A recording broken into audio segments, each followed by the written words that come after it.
are listening to Fika with Vicky on United Public Radio, 107.7 and 105.3 from New Orleans.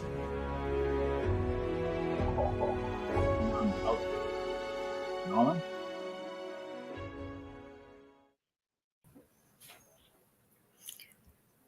Hello. Okay, we were having a bit of a Fika situation, but we're all settled now. I think we're all settled now. All good? I think we are. I can see you. And Okay, all right. So we'll begin. Blow apart at the seams. Okay. Okay. Okay. Hello, everyone, and welcome to Fika. Our guests this week are author Michelle Dorey and Jim Moriarty. It's October, and that means ghost stories. Several years back, I was scrolling through social media, and, well, you know how that story ends. The haunting of Crawley House went straight to my e-reader, and I found myself first in a newer Victorian home where nefarious forces were at work, and then on almost a century later in the same home, well, they were still continuing their tale. It was the perfect ghost story, and I knew some October I would be asking Michelle to Fika. When she suggested that Jim Moriarty should also come, my first reaction was, how does he have the time being Sherlock Holmes' nemesis and all? But Okay, I need to interrupt you for a moment.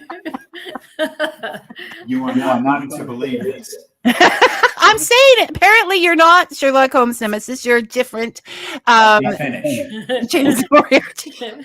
I have a son-in-law named Watson. Yes, I heard that your son-in-law's name is Watson, and that just makes it better. I mean, it's just perfect all the way around. I love it. Absolutely. So I said that he should certainly come because now we get to see how this duo's writing works together, and because it's kind of an unusual situation, and also if they're having as much fun in Kingston, Ontario, as I think they are. So thanks for the chills and shivers, Michelle and Jim, and welcome to Fika. Thank you very much for having us. Oh, you're very welcome. We didn't get a chance because I'm beginning to think that this Jim is not Sherlock Holmes' nemesis, but he may be mine. So, Jim, can you just talk for a second here? Because I think I hear a little bit of echoing, and I just want to make sure that your voice comes out clear. It's my chintzy earbuds. Okay. You can hear the echo reverbing as well. Can you try them without the earbuds, just in case? Sometimes it works better without. I don't know. All right, I'll just shut down Bluetooth. Give me half a second. Yep. You have to just pull them out. Pretending I know what I'm doing. Can't you just pull them out? Oh, I see. Try again. Any better? Yeah, I think it is better. Don't you think it's better? I think it's better. Okay. So, welcome to Fika, and I think we have Jim sorted out. And so, the first question, are you ready? Are you ready now, Jim? No, you don't. Poor Michelle. Okay, so what I want to know first is, especially now, Michelle, with all this going on, is how, like, obviously this is working. Okay, now I'm echoing. Can you hear me echoing, Michelle? Okay, No, I don't I'm hear you. hearing me No, I don't echoing, hear you. and okay, so but it will show up. This is usually a problem. So let's try them back in, and maybe just nod. No,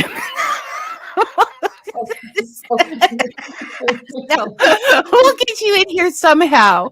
Can you put them? Is it going to be a hassle to put the earphones back in? For me? Yeah, so that I don't echo. You're as much of a nag as Michelle. Okay. Look, I'm just trying to make it work. Yeah. I hear you. Takes a woman. Okay. Okay. You know, you get a lot of mileage from your good look, baby. That's what I say to my husband all the time. It's a good thing you're cute because, okay.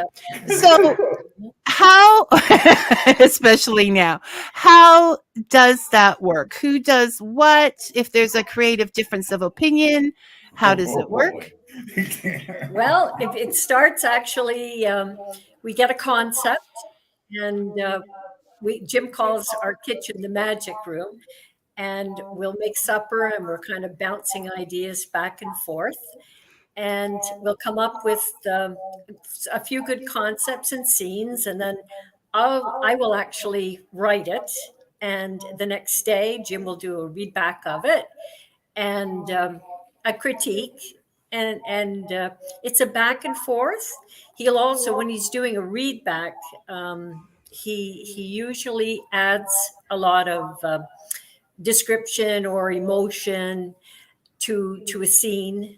So it really is a collaborative effort on both of our parts. So it's just working together and taking your strengths, whatever they would be. Yes. Okay. Now I'm getting echoes with Michelle, and I don't know. This never happens. So I'm trying to. There are ghosts in the house. There are They're waiting in. Are fairies. I normally blame the fairies, but I'm blaming the ghosts today. So I'm trying to figure out what our next step should be. I want to get this thing rolling, but I don't know how to do that. Okay. Well, that makes three of us. So we have tried Michelle without speakers, and that doesn't work. I mean headphones, and we've tried. Okay, I'm going to do this. I've never done this before. Excuse the hair. Okay, now I can't hear if there's echoing. Oh. All right. I'm not hearing any echoing on my end. No, I will be the one to hear it. Because and that's what's going on. Yeah, because that's what's going in. That's why but I can't hear at all. All right. Let's try turning our speakers down a little bit, guys. Okay. Is your speaker up loud, Jim? Because sometimes that will do it. I usually have my speaker down to like 30 or something. Well, I had mine on my phone punched up all the way. I now have that down to about 30%. Okay, and we're still getting that. Michelle, you. Mine is down to about 30% as well. Okay. Why are we? Are you in the same room? Yes. I'm right beside you. Okay. Can you go in different rooms then? That might be it. That might be it. Yeah, all of the technology is interfering. I think you're probably onto something there. No, actually, it's my husband just asked, "Are you in the same room?" in the comment section. So, you know. Yeah, it would take a guy to fix it. Oh, sure. Jim, yeah. Could you go outside and try it? Sure. But when I go outside, I'm going to be assaulted by pigeons. Okay, I'm hearing a little bit from Jim we can live with. Michelle, you speak now. Okay. Okay, she's good. All right, that was it. That was it. Yeah. I didn't legitimately mean go. No, go sit in a comfortable chair. We're talking now. Okay, thank you very much, Dave, and for your input as well, Brian. All right. So I will keep you around. Okay. So now we're good. We're starting. So when you're writing together, everybody does their strengths and you work together to make it the best you can. Yes. And that also was echoed by my husband jumping in to help me out today. So you know what? It works sometimes, people. Yep. It works. For sure. Now I'm really thinking is, so there you are, you're off, you're writing your stories together, you're doing this. Have you ever considered that you would make a great series? Like there's this couple writing ghost stories, and there's got to be shenanigans that happen. Oh It my. started that way. It started Our writing that way, career began that what you just said.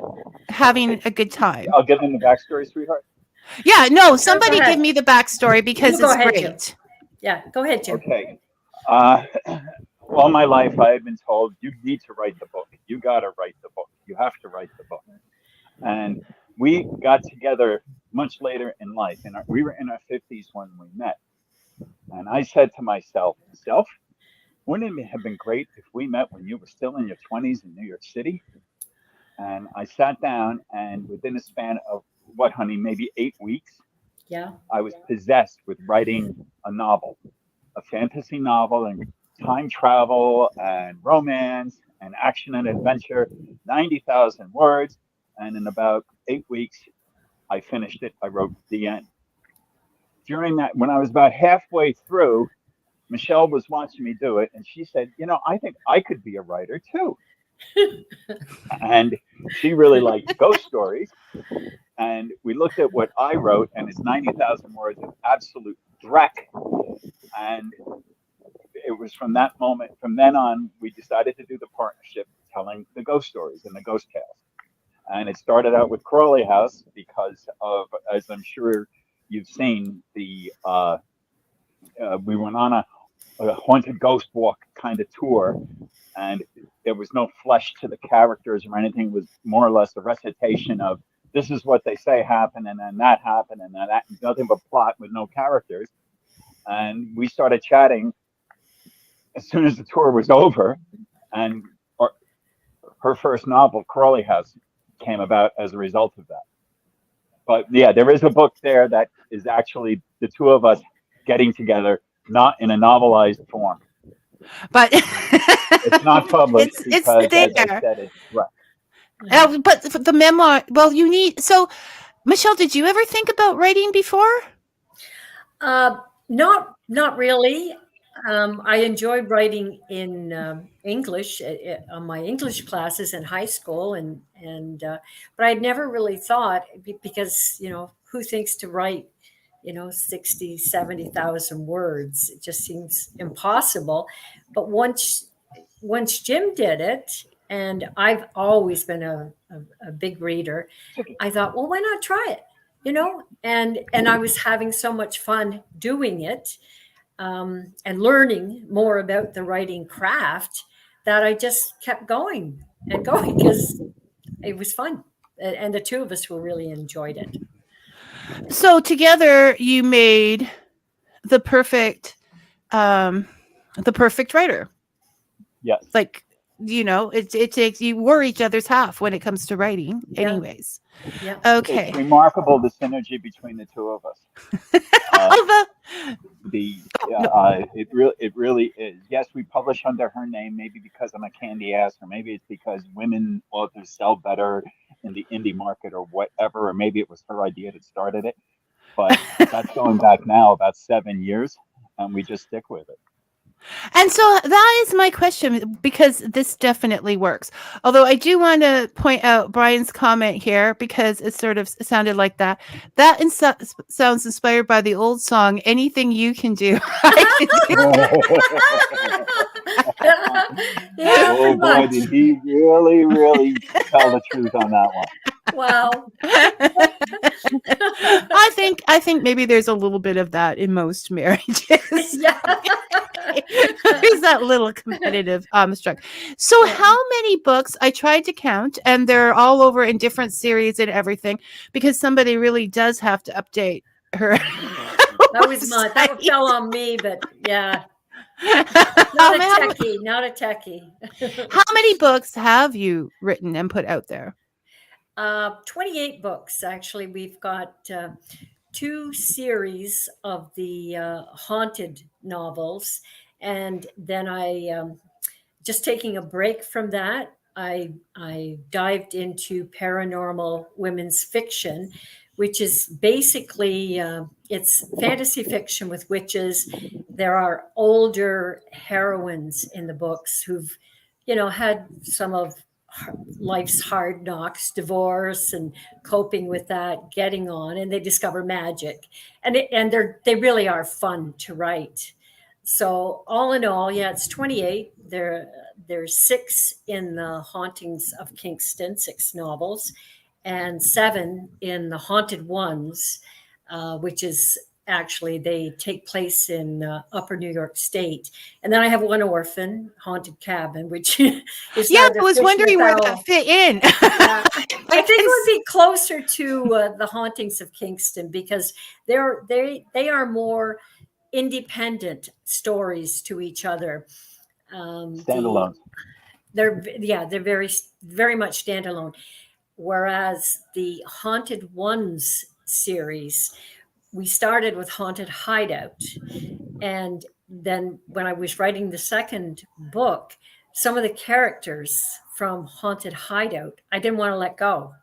So I brought them guest appearances over into Grave Conjuring.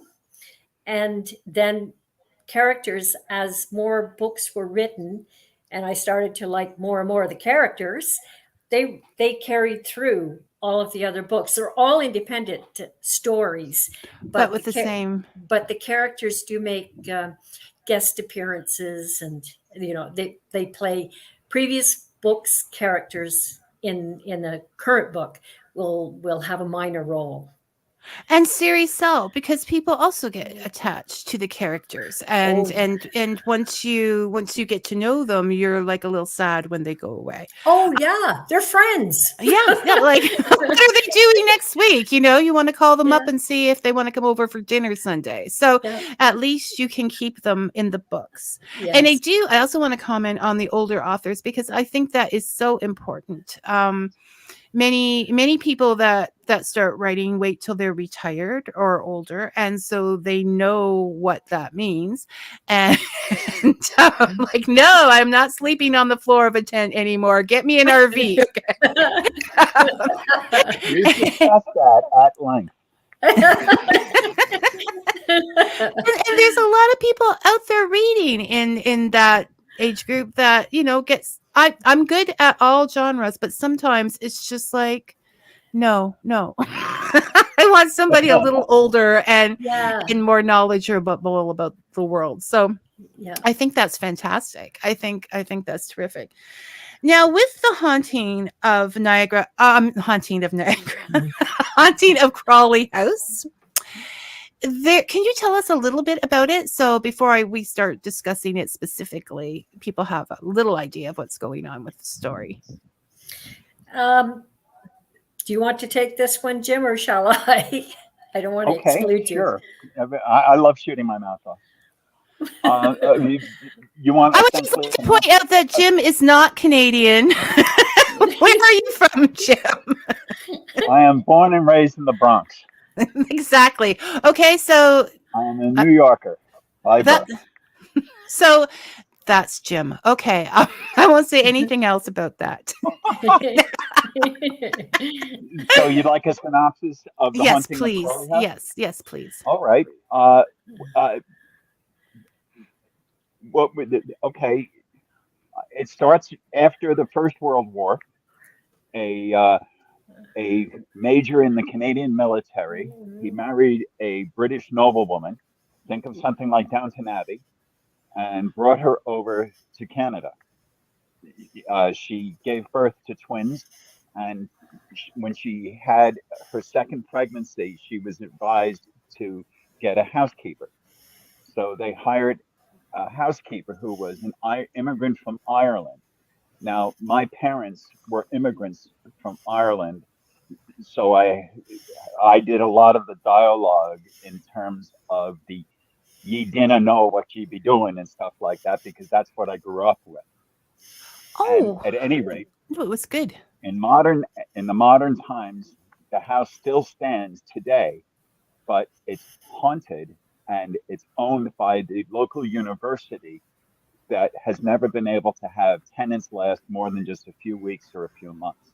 And the book tells the tale of the sordid and tragic history of that house and why it is still haunted to this very day. and it does it well. And with that being said, and I also want to say that your dialect was, I never thought about it while I was reading it, but that's because it was good. Nothing sounded strange or out of hand.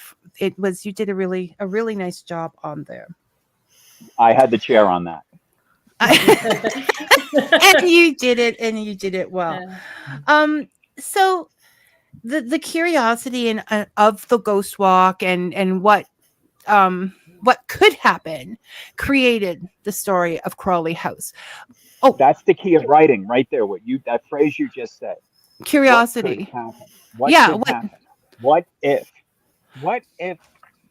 And then blah, blah, blah. And then it leads to flights of imagination. But that's the absolute key in his fantastic book, Stephen King on Writing.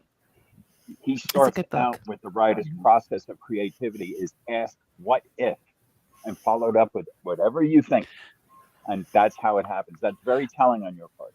Well, it is the most important thing. If you can't envision, you are going to have a difficult time writing. Some of us envision things easier than others. Like I envisioned a quiet start to Fika this stuff.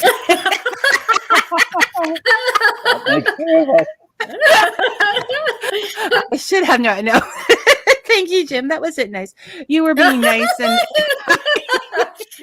Don't mind the guy was being the guy from the Bronx was being so nice, and the whole Canadian was like, okay.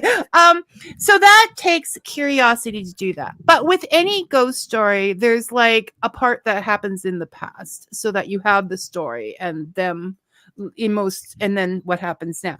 So did that curiosity help with that research, that diving into the past? Absolutely.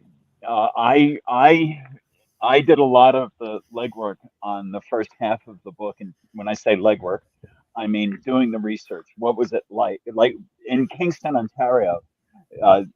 Kingston, Ontario is the home of the Canadian version of West Point. It's called Royal Military College here, and I did a fair bit of research in terms of the currency that was used in the post-war era, and in terms of the sort of I didn't get it exact, but I nailed it.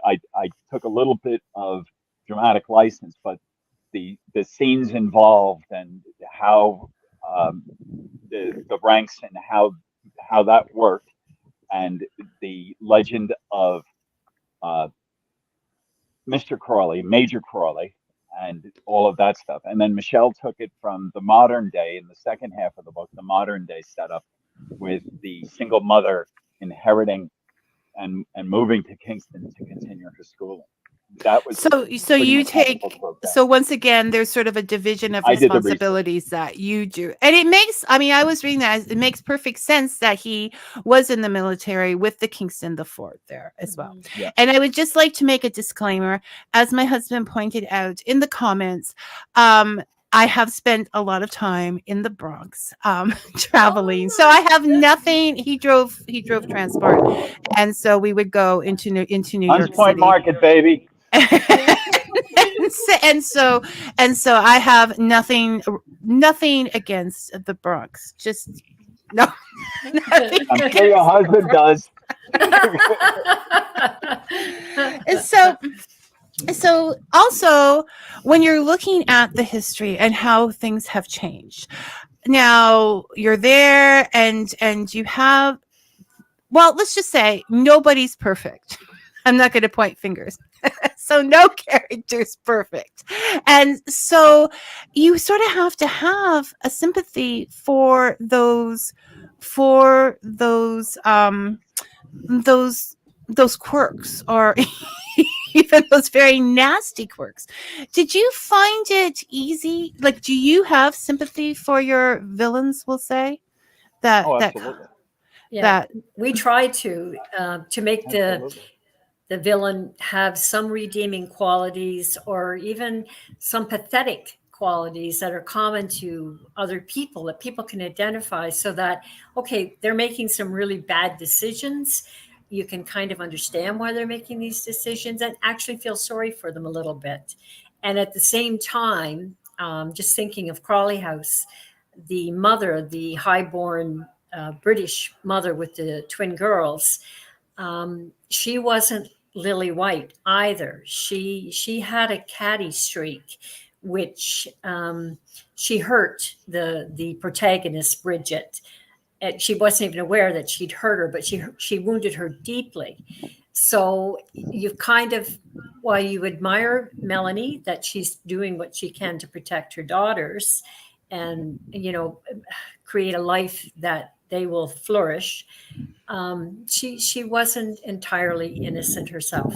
So that's the kind of fun thing to do, because then that character is more like a real person. You know, no one's perfect. Yes, no. Yeah, we've all got flaws and weaknesses, and we make really stupid decisions sometimes. Yeah. And they were both, to an extent, victims of their classes. Like Melanie had to really wanted to try to. We really wanted. To it came across. It came across. And I mean, that was before the Second World War. So we hadn't really, you know, they were just beginning to make the breaks. So just after the Second War, before the Second War, just after the First. Yeah. So they were just starting to make strides in doing that. And you can see it. So yeah. So, and she didn't even realize, I think, that she was hurting the feelings that she was. Yeah. So you can see how that putting down makes people angry, and would if it wasn't for that class system, would any of this happen? Right. So I don't think it would have. So I thought it was lovely that.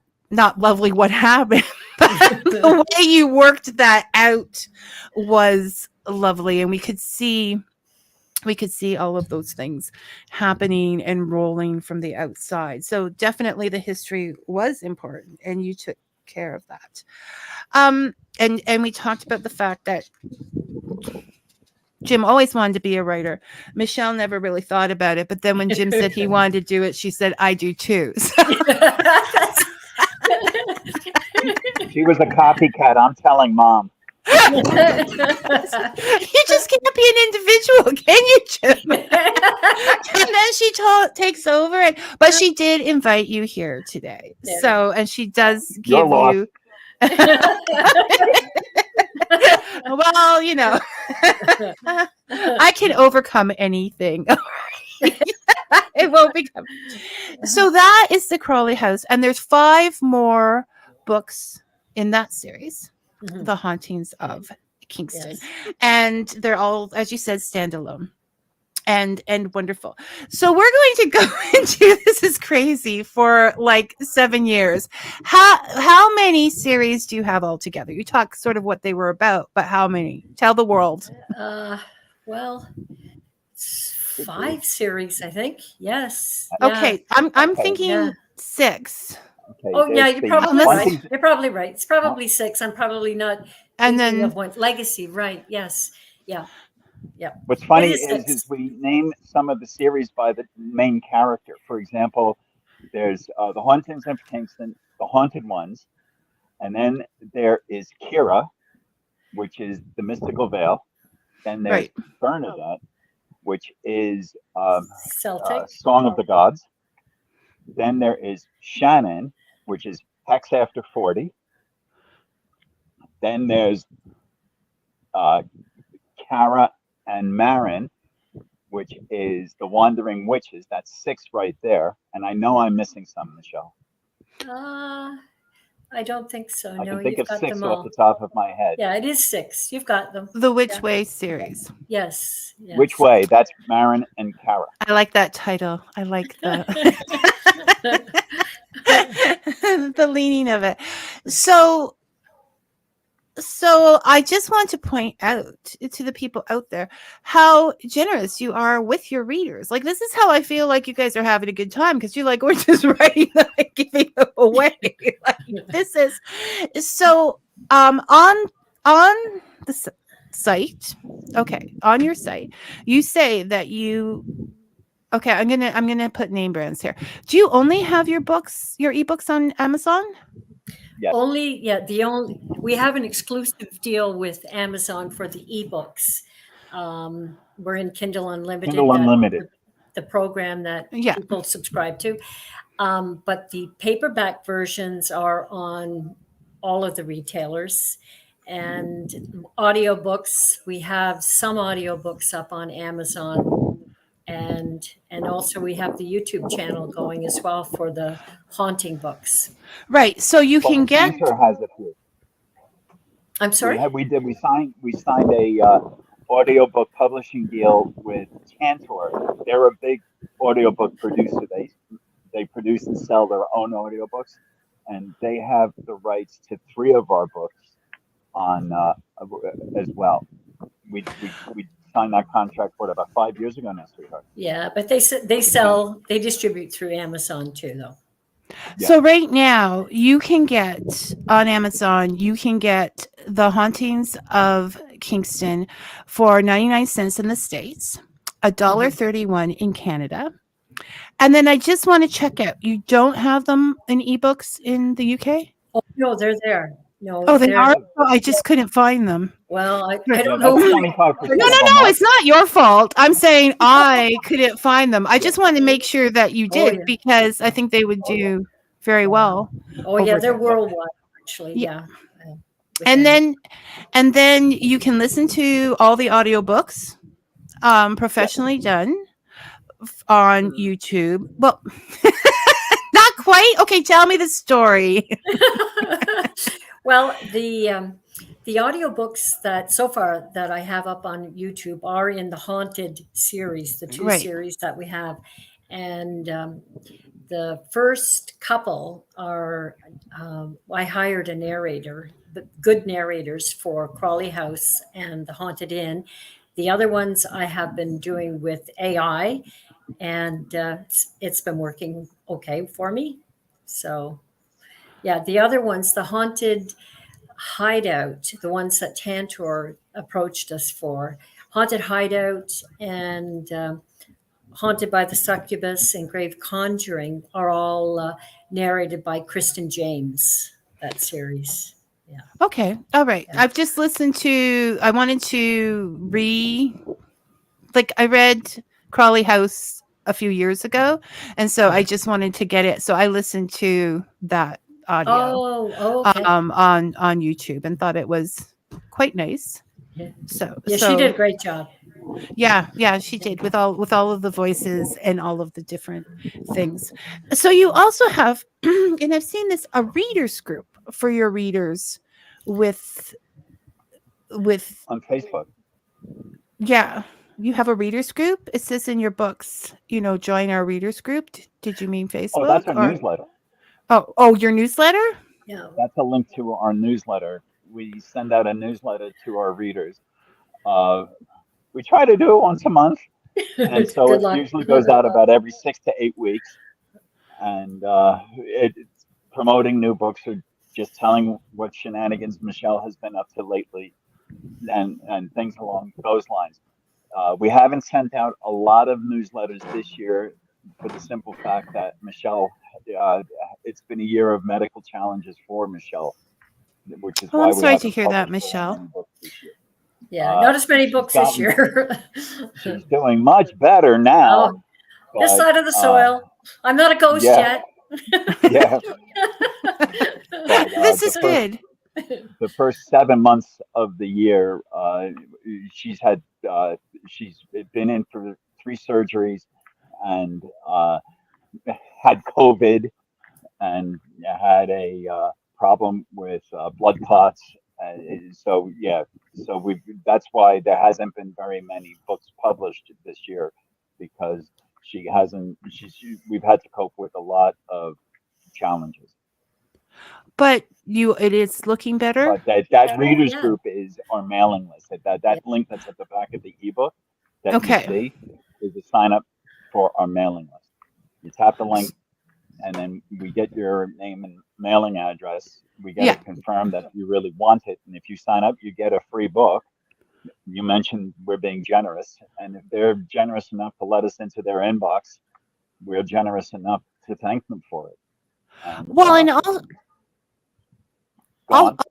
I just wanted to point out that Legacy, the first in the Mystic Vale series, is free at the end of the Crawley House. So when I thought, okay, I want to read from another series just to get a feel, I realized I already had.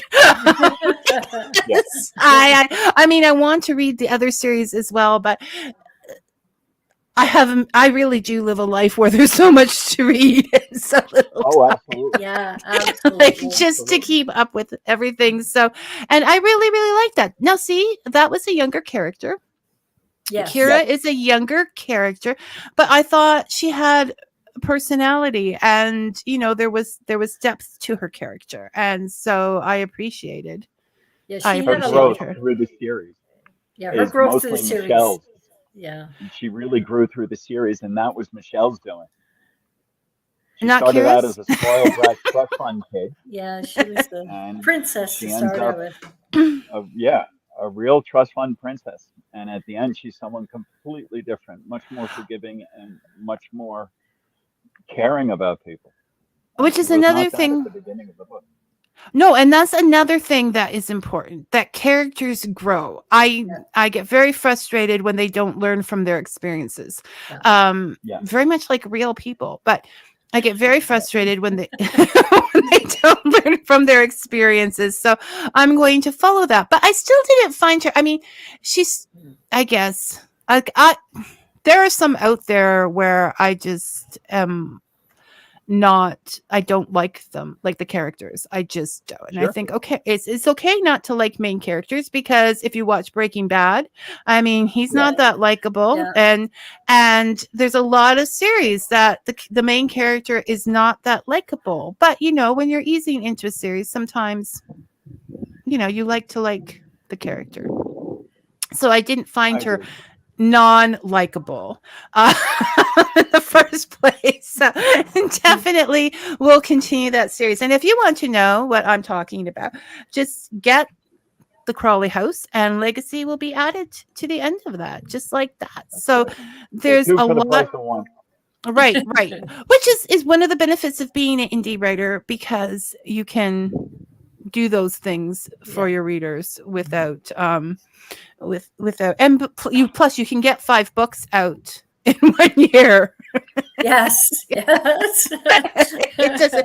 doesn't strike me as someone who has a lot of patience. Me?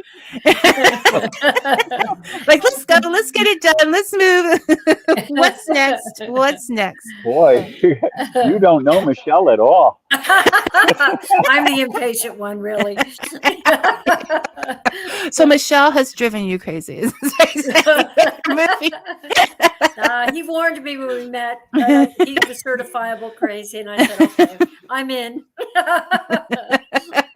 I'm going for the story, which leads me into because I truly think that the love of books can become a lifestyle, as other people have traveling lifestyles or whatever. But for people that, maybe can't get out, aren't feeling well, like you were at the beginning of this year, whether they're caregivers or not, an entire life can come up around books. And you seem to be living that life. Like, it's an intricate part. You can read them, you can write them, you can visit places that when you can visit that have. What do you think? Like, do you think you would really be missing out on something if you hadn't got curious and Jim said, I want to write a book, and you hadn't said, oh yeah, I can't imagine. Like, we're both past retirement age, but we're busy, and we're reading, we're writing, and it helps to keep you young, keep your mind going. I can't imagine being retired and not doing something like this. It's just, our life would be so different, and we'd have to do something. But we love this, so it works out just excellent. And really, one funny thing that we found, we went to Salem last year, and we had researched Salem and areas of Salem, particularly Winter Island. There's a naval station there. Yes. Anyways, we'd written this, but we had never been there. And then when we went to Salem, we're walking around this building and just going, oh my this is exactly the way I wrote it. And it was so cool. Because you had researched it so well. Yeah. And which book does Salem come up in? Salem That comes was up. Which Way, book 4, Mara and Kara. Marin and Kara. Yeah, Which the way? 4th book. Yeah. Yeah. Okay, I'm going to read. And do you find that it brings you closer together? Like you have a singular cause purpose, or you were pretty close to begin with? We're pretty close, I think. It brought us closer. Okay, you know whose answer do I take? Yeah, I don't know. I'm stuck now. Well, because now I'm umming. Well, For starters, go ahead, sweetheart. You go ahead. You go ahead. Well, for starters, we're in one another's back pocket literally 24/7. We go to bed together. We wake up together. Now, we do have separate corners. I built a little home office out of a bedroom, and Michelle either writes in bed in the winter, I am envious of, but then, or she'll set up her laptop at our kitchen table, and she'll write there. And in the evening, as we're like, we may not see each other for a span of 4 or 5 hours, but during that 4 or 5 hours, I'm doing edits on what she's done, or she's doing a final pass on what I had sent back to her, or she's doing the marketing of the books. And then in the evenings, more often than not, as we're preparing dinner, we'll be discussing our books, the different projects that we have on the go, or else we'll be discussing, stuff like sports and politics and things like that, what's in the news. But we're with each other 24/7. And correct me if I'm wrong, and you better agree with me, Michelle. One of the things that we get a big charge out of are road trips. The drive from Kingston to Salem, Massachusetts, it's an 8-hour drive. And we're in the car yammering at one another, talking with each other the entire trip, and it goes by in a flash. When we traveled to New York City, 2 years ago, we did this long 10-day trip throughout the province of Quebec. And I was driving 8 to 10 hours a day to get from point A to point B. And Quebec is big, but the time just flies. Like, we can sit in the car with one another, and it's something we look forward to. Like, we'll say to each other, hey, we need a road trip. Okay, let's go here. And a couple of days later, we're in the car and we're off. And it doesn't have to be something big and exotic, because you're curious and you're interested in all kinds of things. I totally get that. Michelle, do you agree with him? Like he said, you better. Yeah. I do, actually. Yeah. Despite the threat. Yeah, I do. You look so very frightened. Yeah. Oh, yeah. I'm quaking. Speaking of road trips, my Dave Benison would like to know, have you ever thought of doing something that would include Niagara-on-the-Lake, one of the most haunted places in Canada? Oh, yeah. Yes. It's funny. In fact, it's funny you mention that. We were talking about heading down there over this is the Thanksgiving weekend coming up in Canada right now. Right. In the States, it's obviously the last Thursday in November. And we talked about heading down there this coming weekend. We put it off because we were thinking about would like to see it at around Christmas time. But yeah, Niagara-on-the-Lake is absolutely beautiful. Yeah, it's definitely on our list. Yeah. Okay. All right. I may be saying, if you go at Christmas time, you might want to go to the Christmas store, because I might have an in with the Santa for you. Okay. Depending how things work out, and whether I'm naughty or nice, I guess. And it's not a nerdy writer question, Brian. Brian would like to know, how do you handle the editing aspect? Because that could be dangerous. Do you edit what the other has written? Yes. Yeah. And it's funny. A book will go back and forth between Jim and I 4 or 5 times. And, making changes and finding, errors, and then it's off to the editor, and they'll pick up more errors. But yeah, it really does help that to have two eyes. She does mostly just a proofread. Like, she doesn't do plot development or characters. The editor we send it out to, it's more of a line edit, punctuation and grammar and stuff like that is what the professional edit does.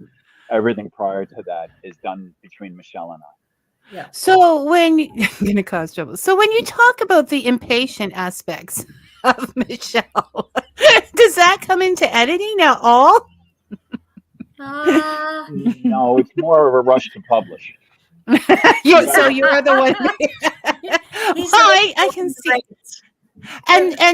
And because I call indie writing do-it-yourself writing, you do what you can, Sure. and you hire someone else to do. Do you hire an editor? Like, did you pay someone, or do you have other people doing that for you? So you go for the professional editing, and you think that is important? I think so. Yeah, because it's just another set of eyes, and sometimes you can get very, very close to the work that you don't see, and that independent person looking at it. Yeah, they'll pick up some things, and they send it back, and you go, "Oh my," and you do your corrections. But I think it really, really helps. And of course, with the covers as well, that's another thing. You have.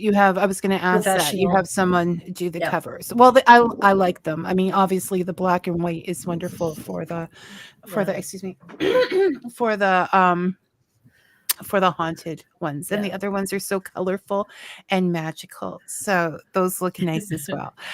So this is what you're going to continue doing, this as well as whenever you're able to do this. And I think because you're thinking about something else, like if you were just in the house together, you might notice that somebody's doing something, but your minds are being so creative and so wonderful. And Alice Munro says something like, curiosity is constant happiness. And I always thought that was true. And you agree with that? Oh yeah, aspect. Absolutely. Yeah. So they are having as much fun out in Kingston as I think they are. and for retired people and for this, it is a very conservative as far as, like, you don't have to do those Freedom 55 commercials to be happy. No, you can. No, it's true. People seem to think that is the only way to retire and to enjoy, Well, I know we have friends that one friend of ours, she loves cruises, and she goes on Caribbean cruises, Alaska cruises, European cruises, and to Michelle and I, that's just not something that we ever had any dream of. Now, I do want to point out that we do get away every winter. We go skiing at least 3 times in the winter. We go on. But you're pretty close to skiing. Yeah, well, it is Canada, right? No, you can't go skiing in the prairies. No, we're very fortunate. Yeah, we're 4 hours away from the best skiing in the Eastern Townships, Mont Tremblant. So that's not an. Yeah. So you don't have to put traveling expenses into that. Not really, and the other thing is we do get away for a week or 2 in the Caribbean the end of every February. So, and I'll just to but break that's up a the vacation winter. just to get away from the cold because we're old. Well, I'm hearing you. I'm hearing you, Jim. Okay, it's. I'm sorry, sweetheart. You're from New Orleans. No, I'm actually from Niagara Falls. I just brought really? from New Orleans. Yes. Yeah. So I am definitely hearing you, but I'm not as far north as you are. But I remember a time where I was just like, I want to move north. I want to move north. I want to live off the land. I want to, but that's sort of changing. Yeah, those years catch up to you. That Pioneer Quest TV series isn't quite as attractive as it was on TV. No. That's what I said. Get me the RV, baby, because I'm not sleeping in that tent anymore. There needs to. This is interesting too. As people who write ghost stories, are you believers or skeptics? Ooh, I totally believe. I've had too many things that have happened in my life that, I do believe. Now, there are people who are way more sensitive to spirits and paranormal than I am, but it's in my family. Like, I've had 2 nephews that their houses have been haunted, and I definitely. One of them is the basis for a book. Yeah, The Last Laugh is actually based on my nephew Phil's. I noticed that. Yeah. And it was based on a real story. Yeah, So. and they're still living there, and the ghost still makes appearances. But it's a nice ghost?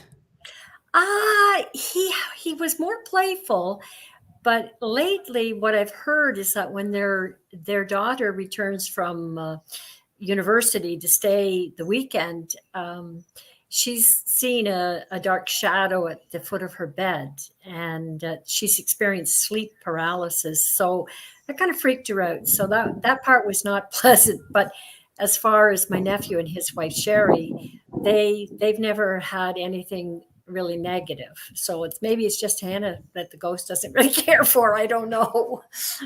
Because I always, you watch those movies and I'm like, I don't care. I've said this before, Fika. I don't care if I have to live in a car. I'm getting out of the house. I am running. I am not going to be one of those people. So I'm always curious if people stay with friendly ghosts or whatever. But next week, see, now I thought this, but it is. I did fictional ghosts this week, and next week I'm going to have a paranormal expert in to talk about her real experiences with ghosts. Also, she's a friend, but she's also the station manager, so I can't have Jim call me that day. It has to work good. Now, Brian wants to know, can ghosts be reasoned with, or are they fixed personalities? You said she seems to be changing a bit, but it could be with the people. It might. That's a hard one to answer, because when Hannah was living there before she went to university, I don't think she had any problems. It was only in a playful way. That part in the book which describes the toilet paper strewn from her bathroom, which is in a kind of an annex part of the house. And it was through her room, down the stairs. It was everywhere. But that's playful, right? It's a trickster. There's the tricks coming.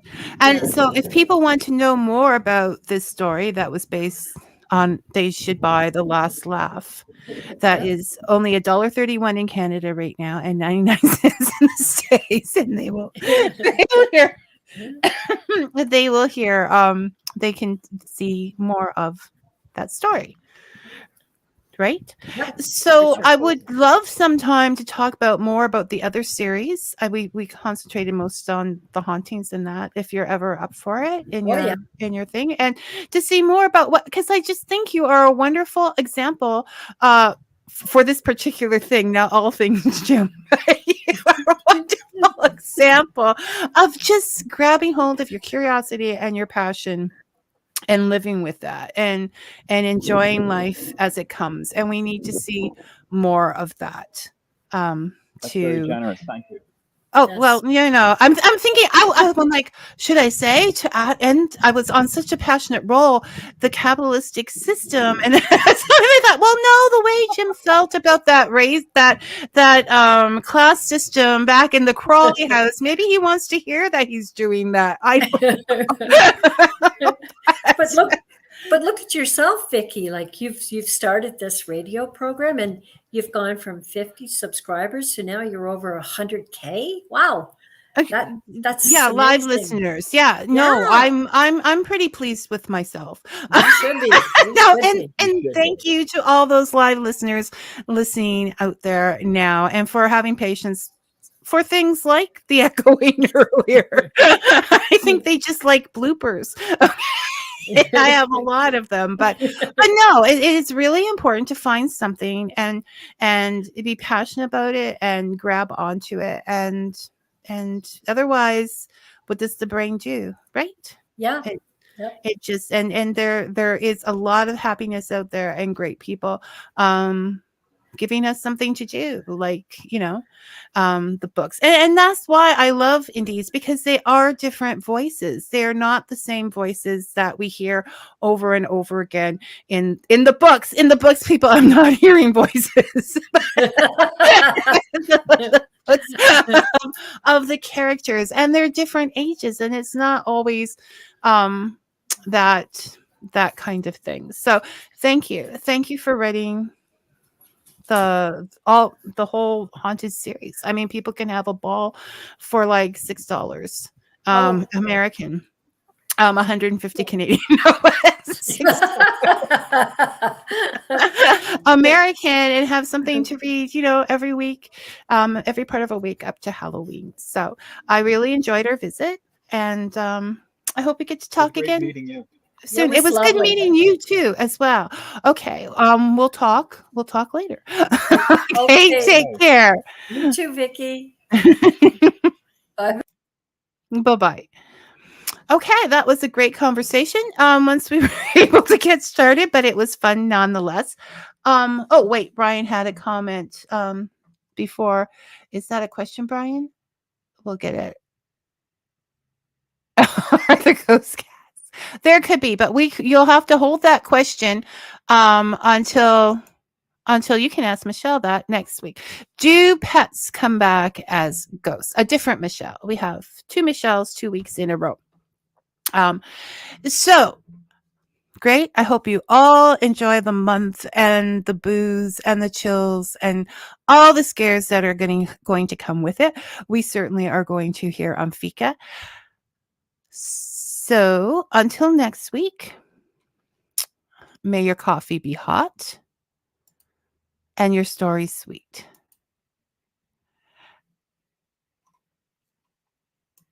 Thanks for listening, everyone. And there we go. Okay. Now we're ready to go. Okay, thanks. Bye-bye.